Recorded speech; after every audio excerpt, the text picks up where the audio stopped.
guys, Ashley here. I hope you guys are all having an awesome day. Welcome to another speed build. In today's video, I wanted to create a house for a gardener or perhaps a couple that love to garden. The title of this video is Gardener's Dream House.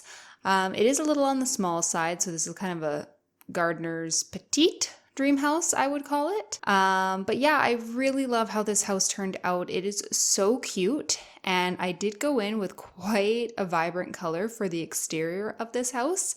Although the interior is quite neutral, I went in with a lot of white colors and a lot of the neutral color woods. But yeah, I hope you guys really like this video. If you could give it a like, comment, and subscribe, that would mean the world to me. And if you can turn on that notification bell, it lets you know when I've uploaded a new video to YouTube. So let's just get right into this build. Well, first of all, actually, I want to apologize. I feel like I'm always apologizing for, keeping you guys waiting on new speed builds. Some of you may know I do work full-time, so trying to find time to build and also edit videos, it can be a challenge. And we recently had something happen in our life that was unexpected. If you guys don't know, we have a puppy. He is a German Shepherd cross, and he is almost 5 months old.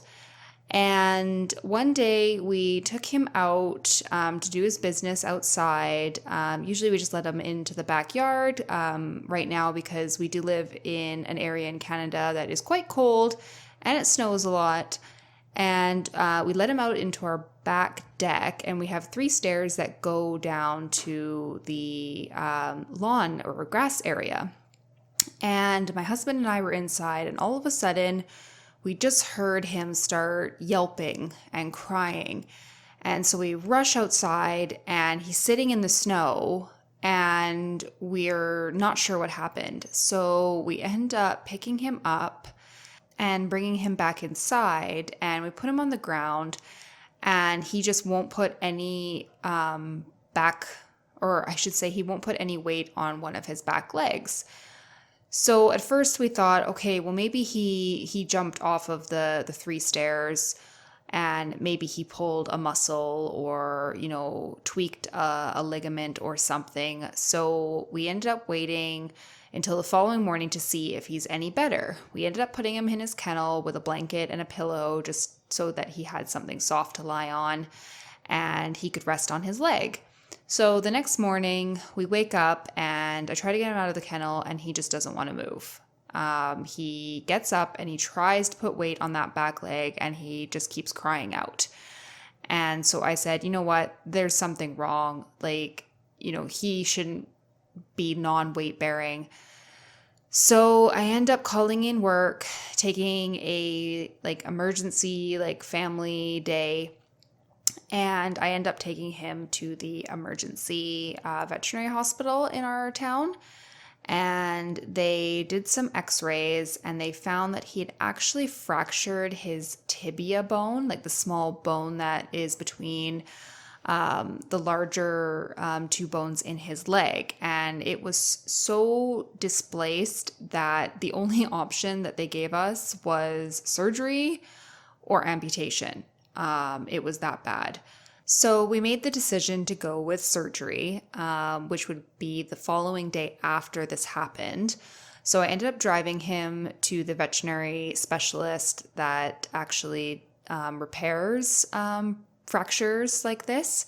So it's about an hour drive. So that was fun because my dog has never been in the car for more than 20 minutes at a time. So he was not happy about being in the car, but he was a good boy. He just kind of sat on the floor on the passenger side with his blanket and his toys and things like that. And I ended up getting to the specialist, and we dropped him off, signed him all in, and he ended up having surgery that day. And then I went back the following day to pick him up because they did need to keep him overnight or at least 24 hours to monitor him to see, how he did with the surgery. And when I went to pick him up the next day, it was like he had never even fractured his bone. He was so excited to see me. He was trying to jump up and roll around. And, trying to keep a 5-month-old puppy calm when they're excited is a challenge. So he has been in his kennel, unfortunately confined, because, you do need to let the bones settle and heal. Just because, you don't want them to damage it again or hurt it again. So that was kind of what has been going on in my life. I have been taking care of him and, taking care of my children and still working full time. So luckily I get to work from home. So he stays in his kennel next to me. I think he's starting to go stir crazy. He's been pretty good for the first several days, but now he's getting to the point where he's like, okay, I'm feeling better. Why am I still in here? Let me out, Mom. And he gives me the cutest little puppy eyes, and it just absolutely breaks my heart. But I'm hoping, he'll be back to his old self soon, or being able to run and play like a puppy should.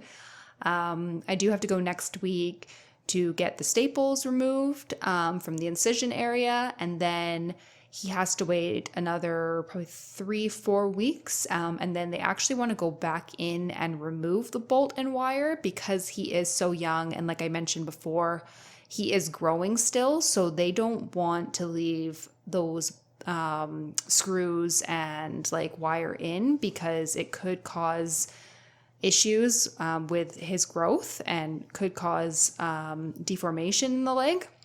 So he does have to go back under for a general anesthetic to get that removed. So that has been our life, just tending to the children and tending to our fur baby, making sure, everyone's happy. And then, of course, something else that's on everybody's mind now is the coronavirus.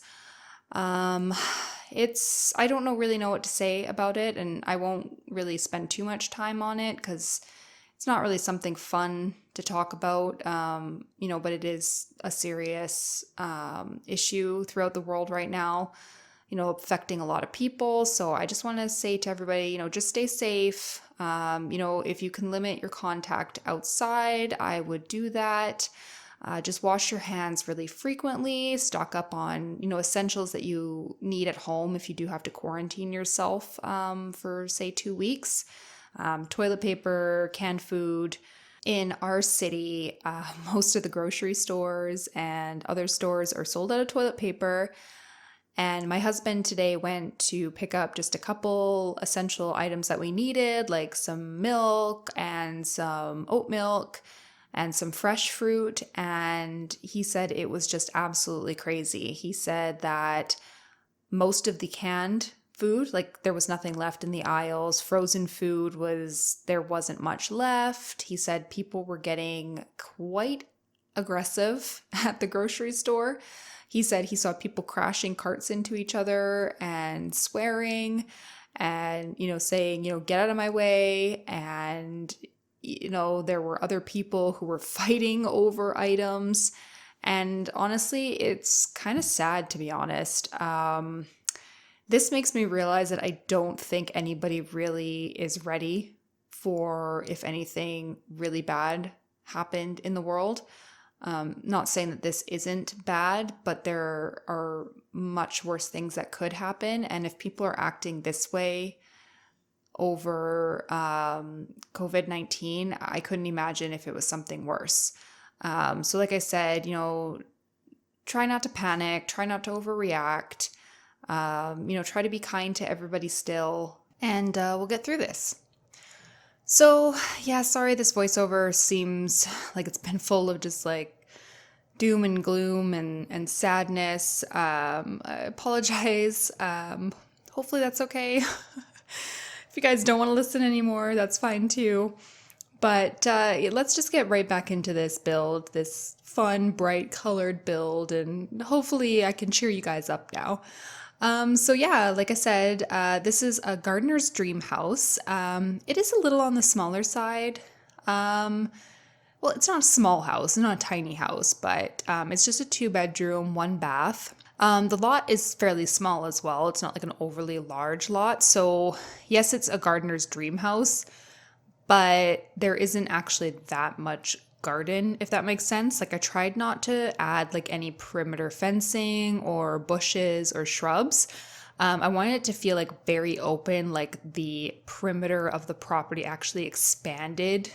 So how I made this a gardener's dream house is I decided to add like a little sunroom or like garden room off of the house, which is what you guys can see in the video right now. I decided to add like a floral workstation and just fill it with a whole bunch of flowers and plants and just make it like really, really pretty. I did add a lot of flowers and plants to the front of the house. And then I did add a lot of like flower boxes on the back of the house and on the house. So I'm really happy with how this house turned out. I don't think I've actually made a house that's been this color scheme before. I went with a very bright like orange exterior, but then the inside is like a very neutral. But I went like neutral on neutral, and I wanted it to feel very rustic. So you will see that throughout the house. There's a lot of like rustic elements.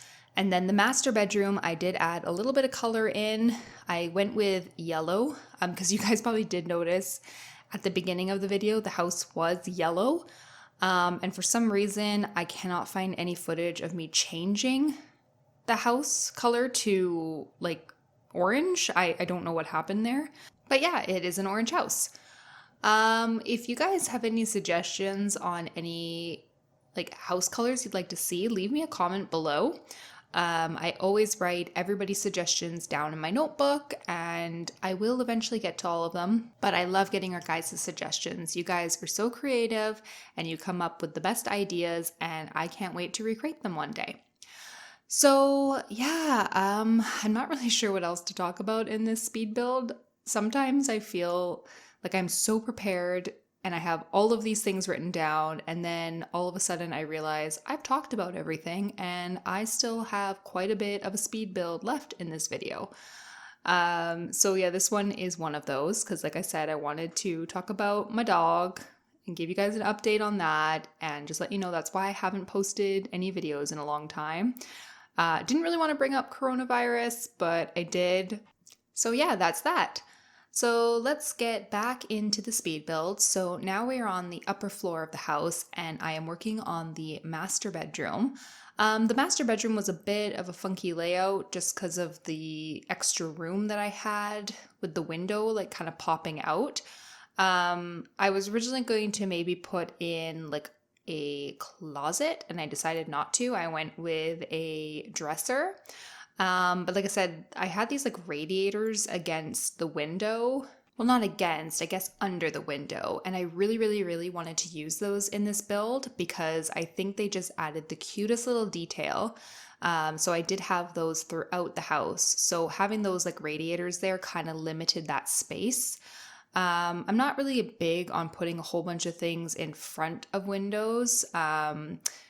Especially dressers. Beds are okay because I know a lot of people do have their beds against windows. Like, you know, it's not a weird thing to have that. But, you know, I try to limit what is in front of windows or what I put in front of windows. So that's why I had this kind of like awkward space. The bed could really only go in this one location, especially because I wanted it to fit 2 adults. So I couldn't really put it against the wall. And then the decor in this bedroom, I just wanted to make it really fun and bright.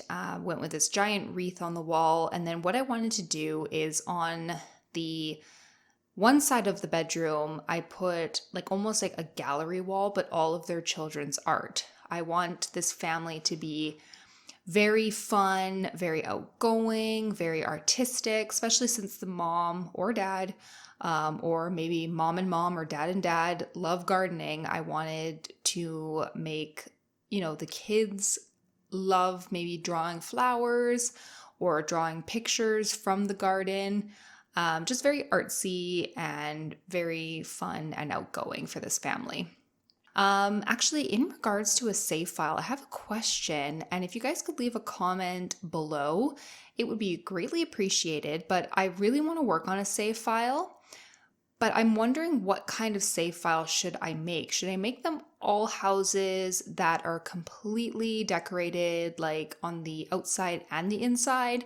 Do you guys want a mix of some empty shell houses, so just the outside is done and the inside you guys can furnish yourself? Do you want just a whole bunch of empty shells so you can furnish them yourself? I have no idea what direction to take it in. Originally, I was just going to build a whole bunch of houses and furnish them on the outside and the inside and then upload them. But I have seen some people save files where they have a mix.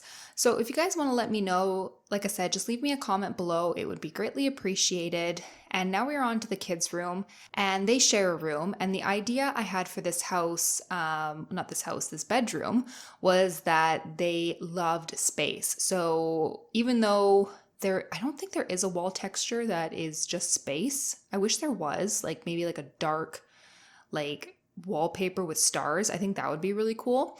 So I had to kind of go with this like blue theme, but the rest of the bedroom is all strictly space theme, space light, posters, decor, and it was so much fun. I love doing themed bedrooms. I think they're absolutely cute. So we are getting close to the end of the video. I hope you guys enjoyed this speed build. If you could like, comment, and subscribe, that would mean the world to me. And if you can turn on that notification bell, it lets you know when I have uploaded a new video to YouTube.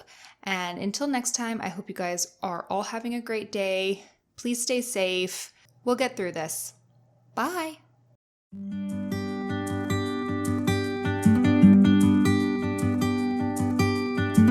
Don't wanna sleep tonight at all. Just wanna watch them stars fall. But you don't wanna try to make up dreams just to be seen. I wanna lay here beside you, all quiet. Fire breath and open sky. It's not what we know, it's where we go. I grow wings and tell her goodbye. Oh, it's not what we see, it's what we choose to be.